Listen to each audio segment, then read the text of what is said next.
इब्तदा है रब्बे जलील के बाबरकत नाम से,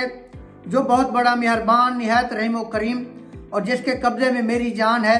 देखती आंखों सुनते कानों को सलीम शहन का सलाम पहुंचे। आवाज़ और तस्वीर की दुनिया के दोस्तों,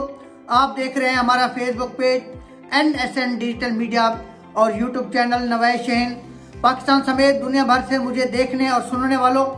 अपनी रात को कभी ऐसी जगह पर ज़ाय मत करना जहां तुम्हारी कदर न हो, जहां लोगों के पास तुम्हें देखने वाली आंख और परखने वाला दिल न हो। आखिर क्यों उन दरख्तों से परिंदे उड़ जाते हैं, हिजरत कर जाते हैं कि जिन दरख्तों पर सांप अपना डेरा डाल देता है। आइए इस बात को बारीक, मुख्तसर और दिल पर दस्तक देने वाली कहानी की मदद से समझने की कोशिश करते हैं। एक बूढ़े बाप ने अपने नौजवान बेटे को अपने पास बुलवाया और उसके हाथ में एक पुरानी खस्ता हाल घड़ी थमाकर कहा कि बेटा, ये घड़ी तुम्हारे परदादा की है जिसकी उम्र 200 साल होगी। ये घड़ी मैं तुम्हें देना चाहता हूँ, लेकिन इससे पहले तुम्हें एक काम करना होगा। इसे लेकर घड़ियों वाली दुकान पर चले जाओ और उसे कहो कि मैंने ये घड़ी बेचनी है, कितने में खरीदोगे।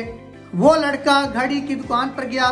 और जब वहां से लौटा तो अपने वाले से कहा कि बाबा जान, दुकानदार घड़ी की खस्ता हालत को देखते हुए इसे सिर्फ 500 रुपए में खरीदना चाहता है। बाप ने गौर से बेटे के चेहरे को देखा और कहा कि अब इस घड़ी को लेकर वहां चले जाओ जहां नायाब चीजें बिकती हैं और उनसे पूछो कि वो ये घड़ी कितने में खरीदेगा। वो लड़का घड़ी को लेकर वहां पहुंचा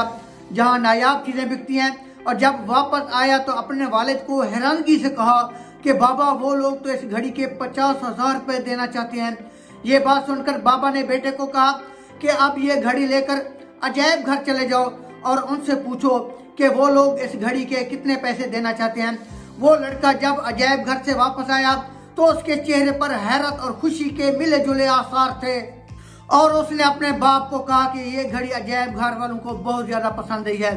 और वो लोग इसके 50 लाख रुपए देना चाहते हैं। ये सुनकर बूढ़े बाप ने गौर से अपने बेटे को देखा और उसे मुखातिब करते हुए बोला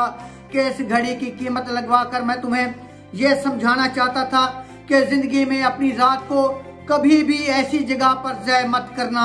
जहां तुम्हारी कदर न हो, क्योंकि तुम्हारी अहमियत का अंदाजा वही लगाया जाएगा जहां लोगों के पास तुम्हें देखने वाली आंख और परखने वाला दिल होगा। जिंदगी में कभी भी बेकार और फजूल लोगों में बैठकर अपने आप को ज़ाय मत करना और लोगों की कड़वी बातों की परवाह मत करना और ऐसे लोगों की संगत में मत बैठना जो तुमसे हसद रखते हो और इसलिए उन्हें तुम्हारी काबिलियत और सलाहियत की कदर ना होगी, जो सिर्फ अपने मफादात की तरफ देखते हैं और दूसरे उन्हें दिखाई भी नहीं देते। आवाज़ और तस्वीर की दुनिया के दोस्तों, यहाँ मैं आपके सामने बहुत ही बारीक नुक्ता पेश करने जा रहा हूँ। आप दुनिया के किसी भी मुल्क में चले जाएं, वहाँ आपको पाकिस्तान के कसीर तादाद में लोग नजर आएंगे।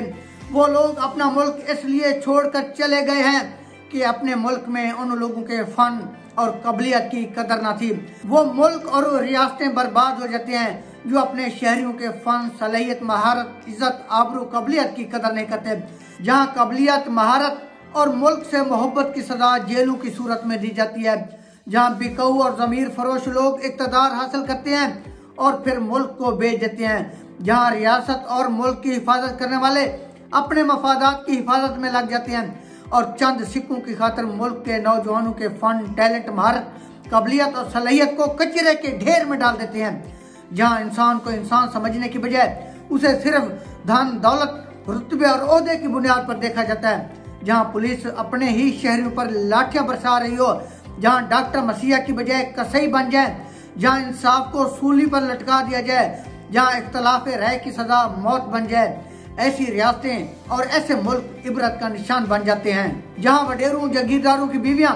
आम लोगों को गाजर मूली की तरह कुचल कर आगे निकल जाएं और जहां औरतों को कब्रों से निकालकर उन्हें दरिंदगी का निशाना बना दिया जाए, तो शहरी ऐसी जगह को, ऐसे मुल्क को अलविदा कह देते हैं, क्योंकि जिस दरख्त पर सांप रहता हो, परिंदे उस दरख्त पर अपना आशियाना नहीं बनाते। ये एक बड़ी बारीक सी बात है, ये एक छोटी सी लाइन है और इस छोटी सी लाइन में एक बहुत बड़ी बात कही गई है और वो बात जिसे समझने के लिए अगर किताबें भी लिख दी जाएं तो वो किताबें भी कम होंगी। बस इस छोटी सी लाइन को समझने की कोशिश करें कि जहां सांप रहता हो उस दरख्त पर परिंदे अपना घोंसला नहीं बनाते और वो दूसरे दरख्त की तलाश में निकल जाते हैं और सच तो यह है कि पाकिस्तान का हर शहरी तलाश में है, क्योंकि पाकिस्तान नामी तनावर दरख्त पर सांपों का डेरा है, सांपों का बसेरा है। आवाज और तस्वीर की दुनिया के दोस्तों, इस कहानी में अगर आपको कुछ सोचने, समझने, सीखने और परखने के लिए कुछ नजर आया है या इसने आपके दिल पर दस्तक दी है, तो इसका जवाब दिल का दरवाजा खोल कर दीजिएगा। अपना ख्याल तो सब रखते हैं, आप उनका ख्याल रखिएगा जिनका ख्याल कोई नहीं रखता। अल्लाह ताला आपका हामी और नासिर हो। पाकिस्तान जिंदाबाद।